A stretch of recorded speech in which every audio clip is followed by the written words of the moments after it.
अस्सलामुअलैकुम everyone, welcome to my YouTube channel. मैं आपको अपनी आज की इस वीडियो में एनालिटिकल रीजनिंग से रिलेटेड एक क्वेश्चन करवाऊंगी। तो अगर आप मेरे इस चैनल पे न्यू हैं तो काइंडली मेरे चैनल को पहले ही सब्सक्राइब कर दें, ठीक है, और वीडियो को लाइक कर दें पहले से ही। मुझे उम्मीद है आपको ये वाला क्वेश्चन लाजमी इंशाल्लाह समझ आ जाएगा। तो चलिए वीडियो स्टार्ट करते हैं। क्वेश्चन है हमारे पास कि 7 persons live in a street having houses in line. Consider the following कि 7 लोग हैं जो कि एक स्ट्रीट में रहते हैं और उनके घर जो हैं वो एक लाइन में हैं। ये हमारे पास 5 कंडीशंस दी हुई हैं। पहली condition, A lives in the corner house.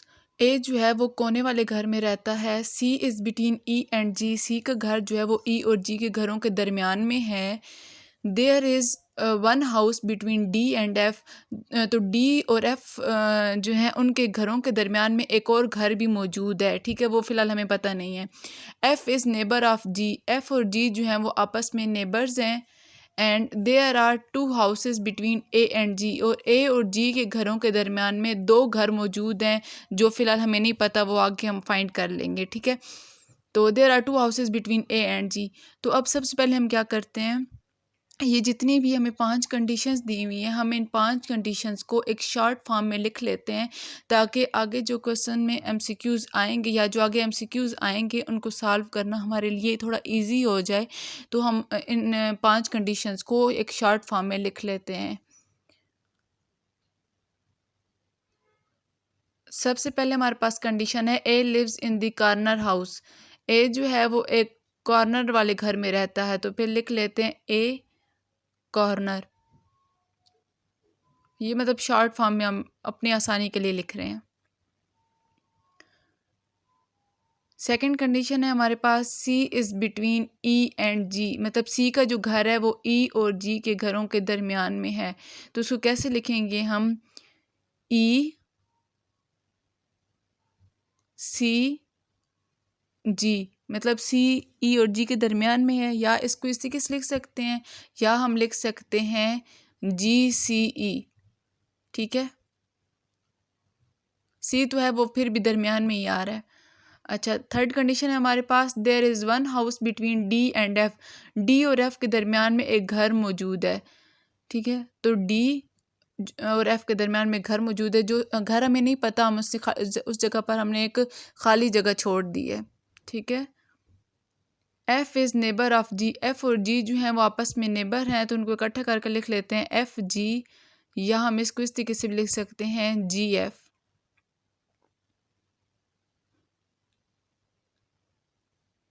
Ji F. Last condition हमारे पास there are 2 houses between A and G. A और जी के घरों के दरमियान 2 घर मौजूद हैं। वो 2 घर कौन से हैं वो हमें नहीं पता, इसलिए हम यहाँ पर खाली जगह छोड़ देते हैं, ठीक है। तो ये हमारे पास जो 5 कंडीशंस गिवन थी, हमने उन 5 कंडीशंस को एक शॉर्ट फॉर्म में लिख लिया है ताकि हमें आने वाले क्वेश्चंस को सॉल्व करना हमारे लिए इजी हो जाए, ठीक है। अब ये जो 5 कंडीशंस को हमने शॉर्ट फॉर्म में लिखा है, हम इन कंडीशंस को मज़ीद अरेंजमेंट इनकी करके लिख लेते हैं ताकि हमारे लिए और ज़्यादा आसान हो जाए।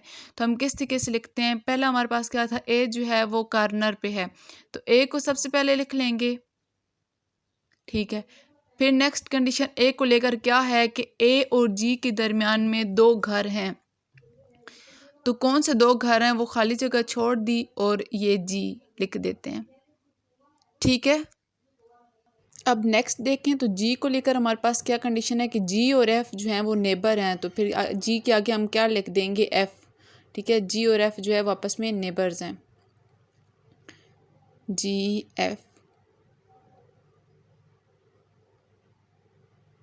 आगे एफ़ को लेकर देखते हैं कि क्या कंडीशन है। एफ़ को लेकर कंडीशन है कि एफ़ और डी के दरमियान में एक घर मौजूद है, ठीक है। तो ये वाली कंडीशन अप्लाई करेंगे कि डी और एफ़ के दरमियान में एक और घर मौजूद है, तो यहाँ पर खाली जगह छोड़ देंगे और आगे लिख लेंगे डी, ठीक है। तो अब हम काउंट कर लेते हैं, 1 2 3 4 5 6 7। 7 पीपल जो हैं वो कंप्लीट हो चुके हैं। तो अब ये जो फिल इन द ब्लैंक्स मतलब जो खाली जगह छोड़ी हुई है इनको भी फिल कर लेते हैं।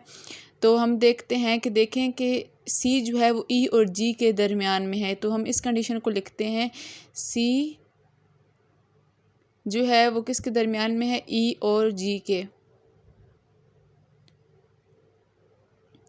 तो पीछे सिर्फ एक पीपल रह गया, वो क्या है, बी। उसके लेकर कोई कंडीशन नहीं है तो यकीनन इस जगह पर बी आएगा, तो हम यहाँ पर लिख लेते हैं बी। ठीक है,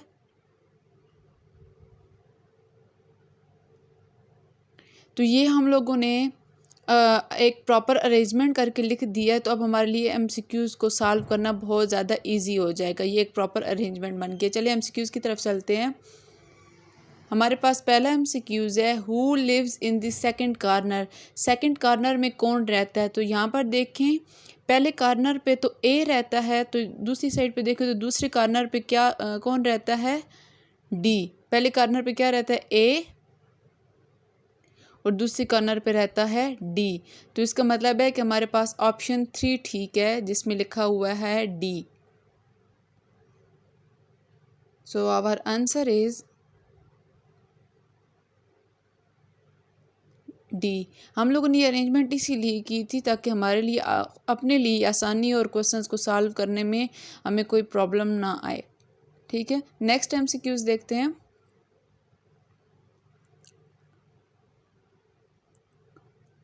who lives in the middle, दरमियान में कौन रहता है।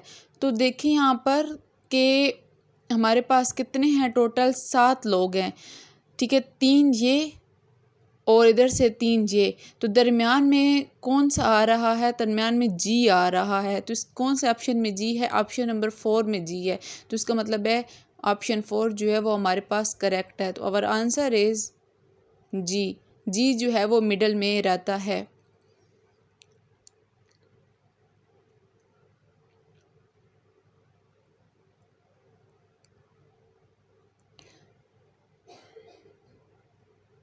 नेक्स्ट क्वेश्चन है हमारे पास, who lives between B and ji.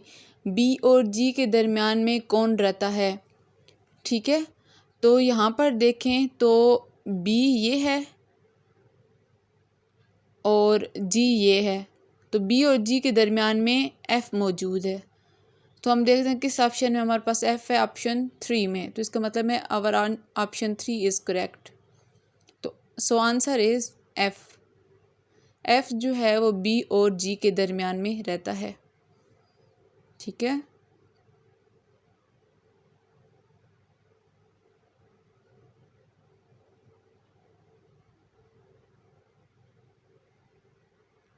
Next question है हमारे पास, dash is neighbour of A.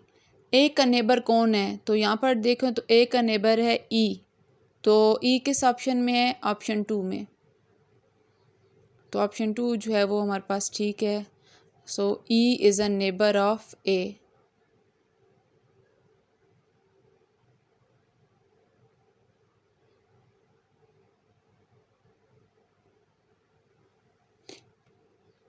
Next question है हमारे पास, there are dash houses between B and E.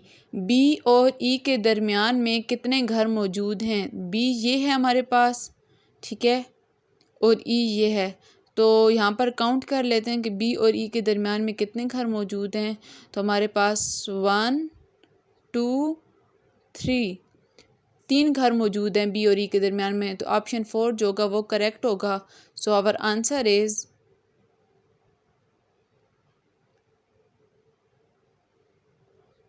3।